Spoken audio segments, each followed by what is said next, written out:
ಸಮಾಚಾರ ನ್ಯೂಸ್ಗೆ ಸ್ವಾಗತ. ನಾನು ಮಂಜುಳಾ ಕೊಂಡರಾಜನಹಳ್ಳಿ, ಕೋಲಾರ.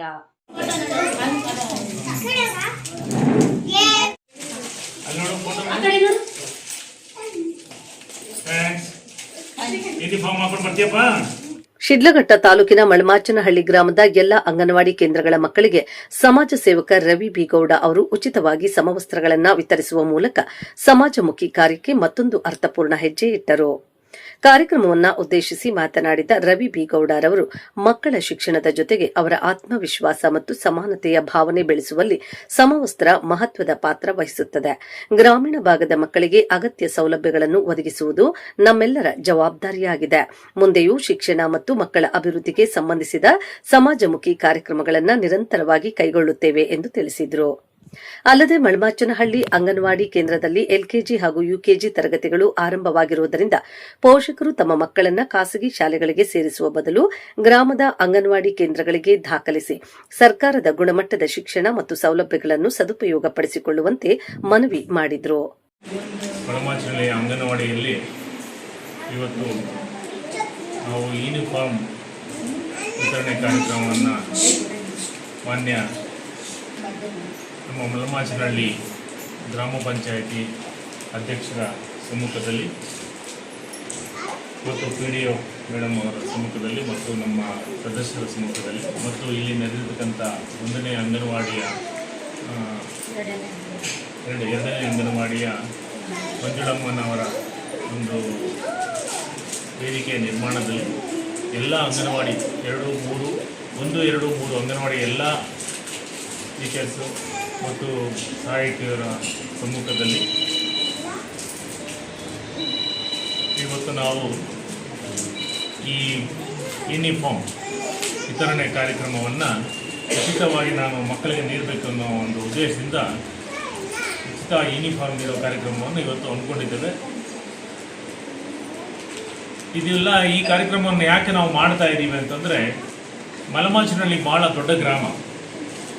ಇದು ನಮ್ಮ ತಂದೆಯವರು ಹಿರಿಯರಾದಂಥ ಬೈರೇಗೌಡರು ಪ್ರಥಮತಃ ಮಿಡ್ಲ್ ಸ್ಕೂಲನ್ನು ಸ್ಥಾಪನೆ ಮಾಡಬೇಕಾದ್ರೆ ಇಲ್ಲಿ ಭಾಳ ಹೋರಾಟ ಮಾಡಿ ಮಿಡ್ಲ್ ಸ್ಕೂಲನ್ನು ಮಾಡಿದ್ದಾರೆ, ಸುಮಾರು 48-50 ವರ್ಷಗಳ ಹಿಂದೆ. ಅದೇ ರೀತಿಯಾಗಿ ಇಲ್ಲಿ ಹೈಸ್ಕೂಲ್ ಮಾಡಬೇಕಾದ್ರೂ ಸಹ ಅವರು ಹೋರಾಟ ಆಗಿ ಇಲ್ಲೇ ಪಕ್ಕದಲ್ಲೇ ಸುಮಾರು 4.5 ಎಕರೆ ಜಾಗವನ್ನು ನಾವು ಸರ್ಕಾರದ ಗೋಮಾಳದಲ್ಲಿ ಉಳಿಸ್ಕೊಂಡು ಒಂದು ಹೈಸ್ಕೂಲನ್ನು ನಿರ್ಮಾಣ ಮಾಡಿದ್ದೇವೆ ಸರ್ಕಾರದ ವತಿಯಿಂದ. ಅಲ್ಲಿ ಸುಮಾರು ವರ್ಷಗಳ ಕಾಲ ಇಡೀ ತಾಲೂಕಿಗೆ ಫಸ್ಟ್ ಕ್ಲಾಸನ್ನು SLCಯಲ್ಲಿ ಮಾರ್ಕ್ಸ್ ತಗೊಂಡಂಥ ವಿದ್ಯಾರ್ಥಿಗಳು ನಮ್ಮೂರಲ್ಲಿದ್ದಾರೆ. ಸುಮಾರು ಸುತ್ತಮುತ್ತ 5-6 ಹಳ್ಳಿಗಳಿಂದ ಇಲ್ಲಿ ಬರ್ತಾರೆ. ಇತ್ತೀಚೆಗೆ ಯಾಕೋ ನಮ್ಮೂರಿನಲ್ಲಿ ವಿದ್ಯಾಭ್ಯಾಸದ ಕಡೆ ಗಮನ ಕೊಡಲಿಕ್ಕೆ ಯಾಕೋ ಸ್ವಲ್ಪ ಊರಿನ ಪ್ರಮುಖರು ಸ್ವಲ್ಪ ಗಮನ ಹರಿಸಲಿಲ್ಲ ಅನ್ನೋ ಒಂದು ಉದ್ದೇಶ, ಒಂದು ಬೇಜಾರು ನನ್ನ ಭಾವನೆಯಲ್ಲಿದೆ. ಯಾಕಂದರೆ ಇವತ್ತು 8ನೇ ಕ್ಲಾಸ್ಗೆ ಅಡ್ಮಿಷನ್ನೇ ಇಲ್ಲ ನಮ್ಮೂರಲ್ಲಿ. ಇಷ್ಟೊಂದು ಸರ್ಕಾರದಿಂದ ಲಕ್ಷಾಂತರ ರೂಪಾಯಿ ಖರ್ಚು ಮಾಡಿಸಿ ಶಾಲೆಯನ್ನು ನಿರ್ಮಾಣ ಮಾಡಿ ಅಲ್ಲಿ ಟೀಚರ್ಸು ಸರ್ಕಾರದ ಪಕ್ಷಕ್ಕೆ ಭಾಳಷ್ಟು ಇಲ್ಲಿಂದ ಕಷ್ಟವಾಗ್ತದೇನೋ, ನೆಕ್ಸ್ಟ್ ಮುಂಬರೋದಿಲ್ಲ ಅನ್ನೋ ಒಂದು ನೋವು ನನ್ನಲ್ಲಿ ಕಾಡ್ತಾ ಇದೆ. ಅದು ಆಗಬಾರ್ದು. ಹಾಗಾಗಿ ನಾವು ಈ ಅಂಗನವಾಡಿಯಿಂದನೇ ಮಕ್ಕಳನ್ನು ಇಲ್ಲೇ ತಯಾರು ಮಾಡಿ ಅವರಿಗೆ ಕೊಡ್ತಕ್ಕಂಥ ಯೂನಿಫಾರ್ಮನ್ನೆಲ್ಲ ಕೊಟ್ಟು, ಪ್ರೈವೇಟ್ ಶಾಲೆಗಿಂತ ನಮ್ಮ PDO ಮೇಡಮ್ ಅವರು ಹೇಳೋದಕ್ಕೆ ಯಾವ ಪ್ರೈವೇಟ್ ಶಾಲೆಗಿಂತ ನಮ್ಮ ಮಕ್ಕಳು ಕಡಿಮೆ ಇಲ್ಲ, ಮಳಮಾಚನಹಳ್ಳಿ ಮಕ್ಕಳು ಇಲ್ಲಿ ಅಂಗನವಾಡಿಯಲ್ಲಿ ಓದೋ ಮಕ್ಕಳು ಅಂತ ಭಾವಿಸ್ಕೊಂಡು ಇವತ್ತು ಈ ಯೂನಿಫಾರ್ಮನ್ನು ನಾವು ಕೊಟ್ಟಿದ್ದೇವೆ. ಇದ್ರ ಉದ್ದೇಶ ಇಷ್ಟೇ, ಈ ಮಕ್ಕಳು ಯೂನಿಫಾರ್ಮ್ ಹಾಕ್ಕೊಂಡು ಬಂದರೆ ಮೇಡಮ್ ಅವರು ಹೇಳಿದಾಗೆ ಬೇರೆ ಮಕ್ಕಳು ಆಕರ್ಷಣೆ ಆಗ್ತಾರೆ. ಒಂದು, ಆ ಮಕ್ಕಳ ಪೋಷಕರು ಹೆಚ್ಚಿನ ರೀತಿಯಲ್ಲಿ ಗಮನ ಹರಿಸಿ ಪಕ್ಕದ ಮನೆಗಳಲ್ಲೆಲ್ಲನೂ ನಮ್ಮ ಮಕ್ಕಳು ಹಿಂಗೆ ಓದ್ತಾ ಇದ್ದಾರೆ, ಚೆನ್ನಾಗಿದ್ದಾರೆ, ಒಳ್ಳೆ ಟೀಚರ್ಸ್ ಇದ್ದಾರೆ, ಒಳ್ಳೆ ಆಯಾಗಳಿದ್ದಾರೆ, ಅಲ್ಲಿ ಅಂಗನವಾಡಿಯಲ್ಲಿ ಪ್ರೈವೇಟ್ ಶಾಲೆಗಿಂತ ಹೆಚ್ಚಿಗೆ ಅಲ್ಲಿ ಎಲ್ಲ ಸೌಲಭ್ಯಕ್ಕಿದೆ, ಮೇಜ್ ಇದೆ, ಕುತ್ಕೊಳ್ಳೋಕ್ಕೆ ಚೇರ್ಸ್ ಇದೆ, ಆಟ ಆಡಲಿಕ್ಕೆ ಜಾಗ ಇದೆ. ಮತ್ತು ಅದು ಅವ್ರಿಗೆ ಈಗ ಇಂಗ್ಲೀಷ್ ಮೀಡಿಯಂ ಬೇರೆ ಆಗಿರ್ಬೇಕಲ್ಲ, LKG UKG ಅದು ಸಹ ನಮ್ಮೂರಲ್ಲಿ ಆಗಿದೆ. ಹಾಗಾಗಿ ಎಲ್ಲ ಪೇರೆಂಟ್ಸಲ್ಲಿ ಅಂದರೆ ತಂದೆ ತಾಯಿಲಿ ಕೇಳ್ಕೊಳ್ಳೋದು ಇಷ್ಟೇ, ಈಗ ಕೆಲವೊಂದು ತಂದೆ ತಾಯಿಗಳು ಇಲ್ಲಿ ಇದ್ದೀರ, ನಿಮ್ಮಲ್ಲಿ ಕೇಳ್ಕೊಳ್ಳೋದು ಇಷ್ಟೇ, ಅಕ್ಕಪಕ್ಕದ ಮನೆಯಲ್ಲೂ ಸಹ ಊರಿನಲ್ಲೆಲ್ಲ ಓಡಾಡ್ತಾ ಕೊಡೋನು ನಮ್ಮ ಮಳಮಾಚನಹಳ್ಳಿ ಅಂಗನವಾಡಿಯಲ್ಲೇ ಮಕ್ಕಳನ್ನ ಸೇರಿಸಿ LKG UKG ಆಗಿದೆ, ಇಲ್ಲಿಂದನೇ ವಿದ್ಯಾಭ್ಯಾಸ ಪ್ರಾರಂಭ ಮಾಡಬೇಕು ಅಂತ ಹೇಳಿ ಎಲ್ಲರೂ ತಾವು ಮನವರಿಕೆ ಮಾಡಬೇಕು ಅಂತ ಕೇಳ್ಕೋಬೇಕು. ನನ್ನ ಒಂದು ಉದ್ದೇಶ ಇಷ್ಟೇ. ದಯವಿಟ್ಟು ನಾನು ಕೈ ಮುಗಿದು ಜೋಡಿ ನಮ್ಮ ಈ ಮಕ್ಕಳ ಒಂದು ಪೇರೆಂಟ್ಸ್ ವಿದ್ಯಾಭ್ಯಾಸ ಕೇಳ್ಕೊಡ್ತೇನೆ. ದಯವಿಟ್ಟು ನಮ್ಮ ಮಳಮಾಚಿ ಅಂಗನವಾಡಿಯಲ್ಲಿ ಮಕ್ಕಳನ್ನು ಸೇರಿಸಿ ಅವ್ರಿಗೆ ಬೇಕಾದ ಸೌಲಭ್ಯಗಳನ್ನು ನಾವು ಕೊಡ್ತೇವೆ. ಅವರು ಸಹ ಪ್ರೈವೇಟ್ ಕಾನ್ವೆಂಟ್ಗಿಂತ ಚೆನ್ನಾಗಿದ್ದಾವೆ, ಚೆನ್ನಾಗಿ ಆಟ ಆಡ್ತವೆ. ನೋಡಿ, ಪ್ರೈವೇಟ್ ಕಾನ್ವೆಂಟ್ಸಲ್ಲಿ ಈ ಥರ ಮಕ್ಕಳನ್ನೆಲ್ಲ ಗುಂಪಾಗಿ ಕೂಡಿಸಿ ಆಟ ಆಡಲಿಕ್ಕೆ ಬಿಡಲ್ಲ, ಇಂಡಿವಿಜುವಲ್ ಮಾಡ್ತಾರೆ. ಅಲ್ಲಿಂದನೇ ಸ್ಟಾರ್ಟ್ ಆಗುತ್ತೆ ಮಕ್ಕಳಿಗೆ ಇಂಡಿವಿಜುವಲ್ ಸ್ಟಡೀಸ್. ಅಂದರೆ ಯಾರ ಜೊತೆನೂ ಬೇರೆಕ್ಕೆ ಅವಕಾಶ ಇರಲ್ಲ. ಅದೇ ಮಗು ಓದಬೇಕು, ಅದೇ ಮಾಡಬೇಕು, ತಂದೆ ತಾಯಿಯನ್ನೇ ಮಾಡಬೇಕು. ಆಮೇಲೆ ಬೇರೆಯವ್ರ ಜೊತೆ ಬೇರೆಕ್ಕೆ ಅವ್ರಿಗೆ ಮನಸ್ಸೇ ಇರಲ್ಲ. ಅಂದರೆ ಡಿವೈಡ್ ಆ್ಯಂಡ್ ರೂಲ್ ಪಾಲಿಸಿ ಅಂತ ಹಿಂದೆ ಏನು ನಾವು ಹೇಳ್ತಿದ್ವಿ, ಆ ಪಾಲಿಸಿನ ಮಕ್ಕಳಲ್ಲಿ ಪ್ರೈವೇಟ್ ಕಾನ್ವೆಂಟ್ಸಲ್ಲಿ ಕಲಿಸ್ತಾರೆ ಅನ್ನೋ ಉದ್ದೇಶ ನನಗಿದೆ. ಅದು ಆಗಬಾರ್ದು. ನಮ್ಮ ಮಕ್ಕಳು ನೋಡಿ ಎಷ್ಟು ಚೆಂದಾಗಿ ಗುಂಪಾಗಿ ಸೇರ್ಕೊಂಡು ಆಟ ಆಡ್ತಾ ಇದ್ದಾರೆ, ಆಟ ಆಡ್ಕೊಂಡು ಕಲಿತಾ ಇದ್ದಾರೆ. ನೋಡಿ, ಈಗ ಯೂನಿಫಾರ್ಮ್ ಹಾಕ್ಬೇಕಂದ ತಕ್ಷಣ ಮಕ್ಕಳು ಎಷ್ಟು ಖುಷಿಯಾಗಿ ಎಲ್ಲ ಬಟ್ಟೆ ಕಳಿಸಿ ಯೂನಿಫಾರ್ಮ್ ಹಾಕ್ಕೊಂಡ್ರು. ಕಲರ್ ಬಟ್ಟೆಯಲ್ಲಿದ್ದವರೆಲ್ಲ ಈಗ ಒಂದೇ ಯೂನಿಫಾರ್ಮ್ ಬಂದರು. ಈಗ ನೋಡಿ ಮಕ್ಕಳು ಎಷ್ಟು ಲಕ್ಷಣವಾಗಿ ಕಾಣ್ತಾ ಇದ್ದಾವೆಲ್ಲ. ಇದು ಆಗಬೇಕು. ಇದನ್ನು ನಮ್ಮ ಊರಿನ ಪ್ರಮುಖರು ಇದನ್ನು ಗಮನ ಹರಿಸಿ ಅಕ್ಕಪಕ್ಕದ ಮನೆಗಳಲ್ಲಿ ನಮ್ಮೂರಿನ ಅಂಗನವಾಡಿಗೆ ಮಕ್ಕಳನ್ನ ಕಳಿಸ್ಬೇಕು ಅಂತ ಕಳಕಳಿಯಿಂದ ಕೇಳ್ಕೊಳ್ತಾ ನಾನು ಮಾತು ಮುಗಿಸ್ತೇನೆ. ಗ್ರಾಮ ಪಂಚಾಯಿತಿ ಅಧ್ಯಕ್ಷೆ ವಿಜಯಮ್ಮ ಅವರು ಮಾತನಾಡಿ ರವಿ ಬಿ ಗೌಡ ಅವರ ಸಮಾಜಮುಖಿ ಸೇವೆಗಳನ್ನು ಶ್ಲಾಘಿಸಿ ಅಭಿನಂದನೆ ಸಲ್ಲಿಸಿದರು. ಜೊತೆಗೆ ಅಂಗನವಾಡಿ ಕಾರ್ಯಕರ್ತೆಯರು ಹಾಗೂ ಸಹಾಯಕರು ಕೇಂದ್ರಕ್ಕೆ ಬರುವ ಪ್ರತಿಯೊಂದು ಮಗುವನ್ನು ತಮ್ಮ ಮಕ್ಕಳಂತೆ ಪ್ರೀತಿಯಿಂದ ನೋಡಿಕೊಂಡು ಉತ್ತಮ ಶಿಕ್ಷಣ, ಸ್ವಚ್ಛತೆ ಹಾಗೂ ಪೌಷ್ಟಿಕ ಆಹಾರ ಒದಗಿಸಿ ಮಾದರಿಯಾಗುವಂತೆ ಕರೆ ನೀಡಿದರು.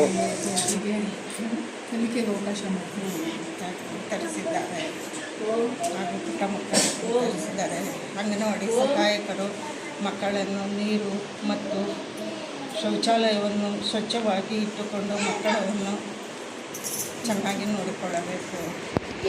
ಹಾಗೂ ಅಡುಗೆ ಮನೆಯಲ್ಲಿ ಅಡುಗೆಯನ್ನು ಮತ್ತು ದಿನಸಿಯನ್ನು ಸ್ವಚ್ಛವಾಗಿ ಇಟ್ಟು ತಮ್ಮ ಮಕ್ಕಳಂತೆ ಅವರಿಗೆ ಪೋಷಣೆ ಮಾಡಿ ಮಕ್ಕಳನ್ನು ಅವರವರ ಮನೆಗೆ ಕಳುಹಿಸಿಕೊಡಬೇಕು. ಗ್ರಾಮ ಪಂಚಾಯಿತಿ ಪಿಡಿಒ ಶೈಲಾ ಅವರು ಮಾತನಾಡಿ ರವಿ ಬಿ ಗೌಡ ಅವರು ಅಂಗನವಾಡಿ ಮಕ್ಕಳ ಅನುಕೂಲಕ್ಕಾಗಿ ಈಗಾಗಲೇ ಹಲವು ಮೂಲಭೂತ ಸೌಲಭ್ಯಗಳನ್ನು ಕಲ್ಪಿಸಿದ್ದು, ಇದೀಗ ಸಮವಸ್ತ್ರ ವಿತರಿಸುವ ಮೂಲಕ ಮಕ್ಕಳ ಮೇಲಿನ ತಮ್ಮ ಕಾಳಜಿ ಮತ್ತು ಸಾಮಾಜಿಕ ಬದ್ಧತೆಯನ್ನ ಮತ್ತೊಮ್ಮೆ ಸಾಬೀತುಪಡಿಸಿದ್ದಾರೆ ಎಂದು ಮೆಚ್ಚುಗೆ ವ್ಯಕ್ತಪಡಿಸಿದರು. ಮಕ್ಕಳ ಶಿಕ್ಷಣ ಮತ್ತು ಸರ್ವತೋಮುಖ ಅಭಿವೃದ್ಧಿಗೆ ಇದೇ ರೀತಿಯ ಸಹಕಾರ ಮುಂದುವರಿಯಲಿ ಎಂದು ಆಶಿಸಿದರು. ಈ ದಿನ ನಮ್ಮ ಮಳಮಾಚಿನಹಳ್ಳಿ ಗ್ರಾಮ ಪಂಚಾಯಿತಿ ವ್ಯಾಪ್ತಿಯ ಮಳಮಾಚಿನಹಳ್ಳಿ ಗ್ರಾಮದ 3 ಅಂಗನವಾಡಿ ಕೇಂದ್ರಗಳ ಎಲ್ಲ ಪುಟಾಣಿ ಮಕ್ಕಳಿಗೆ ಸಮವಸ್ತ್ರವನ್ನು ವಿತರಣೆ ಮಾಡುವಂಥ ಒಂದು ಕಾರ್ಯಕ್ರಮವನ್ನು ಹಮ್ಮಿಕೊಂಡಿದ್ದೀವಿ. ಈ ಒಂದು ಕಾರ್ಯಕ್ರಮದ ಒಂದು ಡೋನರ್ ಅಂದರೆ ತಪ್ಪಾಗಲಾರ್ದು ರವಿ ಬಿ ಗೌಡರವರು. ಇವರು ನಮ್ಮ ಅಂಗನವಾಡಿ ಕೇಂದ್ರಗಳಿಗೆ ಚಿಕ್ಕ ಪುಟ್ಟ ಮಕ್ಕಳು ಅಂದ್ರೆ ಅವ್ರು ತುಂಬ ಇಷ್ಟ. ಆ ಮಕ್ಕಳಿಗೆ ಏನೇನು ನಾವು ಸೌಲಭ್ಯಗಳನ್ನ ಕೊಡ್ಬೋದು ಅಂತೇಳಿ ಅವ್ರು ಐಡೆಂಟಿಫೈ ಮಾಡಿಕೊಂಡು ಗ್ರಾಮ ಪಂಚಾಯತಿ ಜೊತೆ ಚರ್ಚೆ ಮಾಡಿ ಆ ಮಕ್ಕಳಿಗೆ ಆ ಒಂದು ಸೌಲಭ್ಯವನ್ನು ಒದಗಿಸುವಂಥ ಕೆಲಸವನ್ನು ಸುಮಾರು 3-4 ವರ್ಷದಿಂದ ಮಾಡ್ತಾ ಬಂದಿದ್ದಾರೆ. ಮೊದಲನೇದಾಗಿ ಫಸ್ಟು ಎಲ್ಲ ಅಂಗನವಾಡಿ ಕೇಂದ್ರಗಳಿಗೆ ಮಕ್ಕಳಿಗೆ ಕೂತ್ಕೊಳ್ಳೋದಕ್ಕೆ ಚೇರ್ಸು ಮತ್ತು ಅವ್ರು ಓದೋದಕ್ಕೆ ಸ್ಟಡಿ ಟೇಬಲ್ಸು ಅದನ್ನು ಪ್ರೊವೈಡ್ ಮಾಡಿದ್ರು. ಆಮೇಲೆ ಎಲ್ಲ ಅಂಗನವಾಡಿ ಕೇಂದ್ರಗಳಿಗೆ ಫ್ಯಾನ್ಗಳ ವ್ಯವಸ್ಥೆ ಮಾಡಿಕೊಟ್ರು. ಈ ರೀತಿ ಏನು ಮತ್ತು ಎಲ್ಲ ಒಂದು ಅಂಗನವಾಡಿಗಳಿಗೆ 1ನೇ ಅಂಗನವಾಡಿ ಕೇಂದ್ರ ಮತ್ತು 3ನೇ ಅಂಗನವಾಡಿ ಕೇಂದ್ರಕ್ಕೆ ಒಂದು ವರ್ಷ ಬಣ್ಣಗಳಲ್ಲಿ ಚಿತ್ರಗಳನ್ನೆಲ್ಲ ಬಿಡಿಸಿಕೊಟ್ರು. ನಾವು ಕೇವಲ ಈ ಒಂದು ಹೊಸ ಅಂಗನವಾಡಿಗೆ ಮಾತ್ರ ನಾವು ಗ್ರಾಮ ಪಂಚಾಯತಿಯಿಂದ ಚಿತ್ರಕಲೆಯನ್ನು ಮಾಡಿಕೊಟ್ಟಿದ್ವಿ. ಎಲ್ಲ ಮಕ್ಕಳು ಇದಕ್ಕೆ ಆಕರ್ಷಣೆ ಆಗ್ತಾರೆ ಅನ್ನೋ ಒಂದು ದೂರು ಬಂತು ಅಂಗನವಾಡಿ ಟೀಚರ್ಸಿಂದ. ಆಮೇಲೆ ನಾವು ರವಿ ಗೌಡ ಅವ್ರನ್ನ ಕೇಳಿದಾಗ ಅವರು ಆ ಒಂದು ಕಾರ್ಯವನ್ನು ನೆರವೇರಿಸ್ಕೊಟ್ರು. ಈ ರೀತಿ ಯಾವುದೇ ಒಂದು ಡಿಮ್ಯಾಂಡ್ ಅವ್ರ ಹತ್ರ ಹೋಯ್ತು ಅಂದರೆ 1 or 2 days ಡಿಸ್ಕಸ್ ಮಾಡ್ತಾರೆ. ಆಮೇಲೆ ಆ ಒಂದು ತಿಂಗಳೊಳಗಡೆ ಆದ್ರೂ ಅದನ್ನು ನೆರವೇರಿಸುವಂಥ ಒಂದು ಕೆಲಸವನ್ನು ಮಾಡ್ತಾ ಬಂದಿದೆ. ದೇವರು ಅವ್ರಿಗೆ ಇನ್ನೂ ಈ ರೀತಿಯ ಒಂದು ದಾನ ಧರ್ಮ ಮಾಡುವಂಥ ಶಕ್ತಿ ಜಾಸ್ತಿ ಕೊಡಲಿ. ಶಾಲಾ ಮಕ್ಕಳಿಗೆ ಮತ್ತು ಅಂಗನವಾಡಿ ಮಕ್ಕಳಿಗೆ ಹೆಚ್ಚಾಗಿ ಅವರು ಏನು ಇಂಪಾರ್ಟೆನ್ಸ್ ಕೊಡ್ತಾ ಇದ್ದಾರೆ ಆ ಒಂದು ಪ್ರಾಮುಖ್ಯತೆ ಇದೇ ರೀತಿ ಮುಂದುವರಿತಾ ಹೋಗಲಿ. ಯಾಕೆ ಶಾಲಾ ಸಮವಸ್ತ್ರಗಳು ಯಾಕೆ ಇರಬೇಕು ಅಂತಂದರೆ, ಈಗ ನಾವು ಈ ಮುಂಚೆ ನೋಡಿದ್ವಿ ಎಲ್ಲ ಮಕ್ಕಳು ಕಲರಲ್ಲಿದ್ದರು. ಈಗ ಎಲ್ಲ ಮಕ್ಕಳು ಯೂನಿಫಾರ್ಮ್ ಹಾಕ್ಕೊಂಡು ಟೈ ಬೆಲ್ಟ್ ಹಾಕ್ಕೊಂಡು ವ್ಯಾನ್ ಹತ್ತಿ ಒಂದು ಲಂಚ್ ಬ್ಯಾಗ್ ಇಟ್ಕೊಂಡು ಎಲ್ಲ ಪ್ರೈವೇಟ್ ಶಾಲೆಗಳಿಗೆ ಹೋಗ್ತಾ ಇದ್ದಾರೆ. ಆದರೆ ಅದಕ್ಕಿಂತ ಕಡಿಮೆ ನಮ್ಮ ಅಂಗನವಾಡಿ ಮಕ್ಕಳು ಇರಬಾರ್ದು ಅಂತೇಳಿ ಸರ್ಕಾರದ ಆದೇಶದ ಪ್ರಕಾರ 2 ಅಂಗನವಾಡಿ ಕೇಂದ್ರಗಳಲ್ಲಿ LKG ಮತ್ತು UKG ಪ್ರಾರಂಭ ಆಗಿದೆ. ಮಕ್ಕಳನ್ನು ಶಾಲೆಗಳತ್ತ ಅಂಗನವಾಡಿಗಳತ್ತ ಆಕರ್ಷಣೆ ಮಾಡೋದಕ್ಕೆ ಇದು ಒಂದು ಪ್ರಮುಖ ಅಂಶ ಅಂತ ಹೇಳ್ಬೋದು. ಈಗ ನಾಳೆಯಿಂದ ಇವರೆಲ್ಲ ಯೂನಿಫಾರ್ಮ್ ಹಾಕ್ಕೊಂಡು ಬರ್ತಾಯಿದ್ರೆ ಇವ್ರು ಯಾವ ಪ್ರೈವೇಟ್ ಶಾಲೆಗೆ ಹೋಗ್ತಾರೆ ಅಂತ ಗ್ರಾಮಸ್ಥರು ನೋಡೋ ಅಂಥ ಒಂದು ಸನ್ನಿವೇಶ ಕ್ರಿಯೇಟ್ ಅಂತೂ 100% ಆಗುತ್ತೆ. ಹಾಗಾಗಿ ಬುಧವಾರ ಶನಿವಾರ ಬಿಟ್ಟು ಇನ್ನು ಎಲ್ಲ ದಿನಗಳಲ್ಲೂ ಮಕ್ಕಳಿಗೆ ಇಲ್ಲೇನು ಪೇರೆಂಟ್ಸ್ ಇದ್ದೀರಿ ಸ್ವಲ್ಪ ನೀಟಾಗಿ ಐರನ್ ಮಾಡಿ ಹೋಗಿ ವಾಶ್ ಮಾಡಿ ಪ್ರೈವೇಟ್ ಶಾಲೆಗೆ ಹೆಂಗೆ ಬೇರೆಯವ್ರು ಕಳಿಸ್ತಾರೆ ಅದೇ ರೀತಿ ಇದು ಪ್ರೈವೇಟ್ ಶಾಲೆ ಅಂದ್ಕೊಂಡು ಕಳಿಸುವಂಥ ಒಂದು ವ್ಯವಸ್ಥೆ ಆಗಬೇಕು ಅನ್ನೋದು ನನ್ನ ಒಂದು ಭಾವನೆ. ಯಾವ ಪ್ರೈವೇಟ್ ಶಾಲಾ ಮಕ್ಕಳಿಗಿಂತ ಕಡಿಮೆ ಇರಬಾರ್ದು ಅಂತೇಳಿ ಪ್ರೈಮರಿ ಸ್ಕೂಲಲ್ಲಿ ಟ್ರ್ಯಾಕ್ ಸೂಟ್ ಕೊಟ್ಟಿರೋವಂಥದ್ದು ಇರ್ಬೋದು, ಅವ್ರಿಗೆಲ್ಲ ID ಕಾರ್ಡ್ ಕೊಟ್ಟಿರೋವಂಥದ್ದು ಇರ್ಬೋದು, ಅದನ್ನೆಲ್ಲ ನಾವು ನೋಡ್ತಾ ಬಂದಿದ್ದೀವಿ. ಈಗ ಅದು ಅಂಗನವಾಡಿ ಕೇಂದ್ರದತ್ತ ಅವರ ಒಂದು ಗಮನ ಬಂದಿದೆ. ಅಂಗನವಾಡಿ ಕಾರ್ಯಕರ್ತೆಯರು ಹಾಗೂ ಗ್ರಾಮಸ್ಥರು ರವಿ ಬಿ ಗೌಡ ಅವರ ಸೇವಾ ಮನೋಭಾವವನ್ನ ಶ್ಲಾಘಿಸಿ ಗ್ರಾಮದಲ್ಲಿನ ಮಕ್ಕಳ ಶಿಕ್ಷಣ ಮತ್ತು ಅಭಿವೃದ್ಧಿಗೆ ನೀಡುತ್ತಿರುವ ನಿರಂತರ ಸಹಕಾರಕ್ಕಾಗಿ ಅಭಿನಂದನೆ ಸಲ್ಲಿಸಿದರು. ಮಕ್ಕಳಿಗೆ ಸಮವಸ್ತ್ರ ವಿತರಣೆ ಕಾರ್ಯಕ್ರಮ ಇದೊಂದೇ ಮೊದಲನೇ ಬಾರಿ ಅಲ್ಲ, ಇದೊಂದೇ ಕೊನೆ ಬಾರಿನೂ ಅಲ್ಲ. ನಾವು ಇದೇ ಊರಿನಲ್ಲೇ ಇದೇ ಅಂಗನವಾಡಿಗಳಲ್ಲೇ ಓದಿ ಮುಂದುವರೆದು ಈಗ ಶಿಕ್ಷಕರ ಅಂಗನವಾಡಿ ಟೀಚರ್ಸ್ ಆಗಿರುವಂಥದ್ದು. ಆಗಲಿಂದನೂ ಅಷ್ಟೇ ರವಿ ಅಣ್ಣವರ ತಂದೆಯವರಾದಂತಹ ಬೈರೇಗೌಡ ತಾತ ಅವರು ಮಕ್ಕಳ ಬಗ್ಗೆ ಸ್ಕೂಲು ಮಕ್ಕಳು ಅಂತಂದರೆ ಆವಾಗಲಿಂದನೂ ಹೆಚ್ಚಿನ ಕಾಳಜಿ ವಹಿಸಿ ಮಕ್ಕಳಿಗೆ ಬೇಕು ಇಂಥದ್ದು ನಮ್ಮ ಅಂಗನವಾಡಿಗೆ ಇಂಥ ಸೌಲಭ್ಯ ಕಡಿಮೆ ಇದೆ, ಈ ಥರ ಬೇಕು ಚೇರು ಟೇಬಲ್ಲು, ಒಂದು ಅಂಗನವಾಡಿಗೆ ಕೊಡಿಸಿ ಇನ್ನೆರಡು ಅಂಗನವಾಡಿ ಏನು ಮಾಡಿದ್ದಾರೆ ಆ ಮಕ್ಕಳು ಮತ್ತೆ ಇಲ್ಲೇ ಇನ್ನು ಅಂಗನವಾಡಿಗೆ ಬರ್ತಾರೆ ಅಂತ ಗಲಾಟೆ ಮಾಡೋಷ್ಟರಲ್ಲಿ, ಗಲಾಟೆ ಎಲ್ಲ ಕೇಳೋಷ್ಟರಲ್ಲಿ ಅಲ್ಲಿನ 2 ಅಂಗನವಾಡಿಗಳಿಗೂ ಮತ್ತೆ ಸ್ಪಾನ್ಸರ್ ಮಾಡಿದ್ರು. ಚಿತ್ರಕಲೆಗಳಿಗೂ ಅಷ್ಟೇ ಸುಣ್ಣ ಬಣ್ಣ ಎಲ್ಲ ಹಾಳಾಗಿದೆ, ನಮ್ಮ ಕಡೆಯಿಂದನೇ ಮಾಡಿಸ್ತೀವಿ ಅಂತ ಸುಣ್ಣ ಬಣ್ಣ ಮಾಡಿಸಿರೋದಾಗಿರ್ಬೋದು. ಮಕ್ಕಳ ಬಂದಾಗ ಅಷ್ಟೇ ಅಂಗನವಾಡಿಗಳಿಗೆ ಬಂದಾಗ ಮಕ್ಕಳ ಕೈಲಿ ಈಗ ಆಟಗಳು ಆಡಿಸುವಂಥದ್ದು, ರೈಮ್ಸ್ ಹೇಳಿಸುವಂಥದ್ದು, ಮಕ್ಕಳು ಯಾವ ರೀತಿ ಮುಂದುವರಿತಿದ್ದಾರೆ ಅಂತ ಗಮನ ಕೊಡುವಂಥದ್ದು. ಆ ಮಕ್ಕಳು ಮಾತಾಡ್ತಾ ಇದ್ರೇ ಮಾತಾಡ್ಸೋದ್ರಲ್ಲೇ ನಾವು ಖುಷಿ ಪಡ್ತಾರೆ. ಖುಷಿನೇ ನಮ್ಮ ಖುಷಿನೂ ಸಹ ಆಗಿರುತ್ತೆ. ಇದಕ್ಕೆಲ್ಲ ಪ್ರೇರಣೆಯಾಗಿ ಇದುವರೆಗೂ ನಮ್ಮ ಗ್ರಾಮ ಪಂಚಾಯತಿ ಅಭಿವೃದ್ಧಿ ಅಧಿಕಾರಿಗಳಾಗಿದ್ದಂತಹ ಶೈಲಾ ಮೇಡಮ್ ಅವರು ತುಂಬಾ ಪೂರಕವಾಗಿ ಸಪೋರ್ಟ್ ಮಾಡಿದ್ದಾರೆ ನಮಗೆ. ಈ ಕಾರ್ಯಕ್ರಮದಲ್ಲಿ ಗ್ರಾಮ ಪಂಚಾಯಿತಿ ಸದಸ್ಯೆ ಶ್ಯಾಮಲಮ್ಮ, ಯುವ ಮುಖಂಡ ಮನೋಹರ್, ಗ್ರಂಥಪಾಲಕ ನಾಗರಾಜ್, ಅಂಗನವಾಡಿ ಕಾರ್ಯಕರ್ತೆಯರು, ಸಹಾಯಕಿಯರು ಹಾಗೂ ಗ್ರಾಮಸ್ಥರು ಉಪಸ್ಥಿತರಿದ್ದರು. ವರದಿ ಮಳಮಾಚನಹಳ್ಳಿ, ಗೋವರ್ಧನ್ ಶಿಡ್ಲಘಟ್ಟ. ಇಷ್ಟ ಆಯ್ತಾ?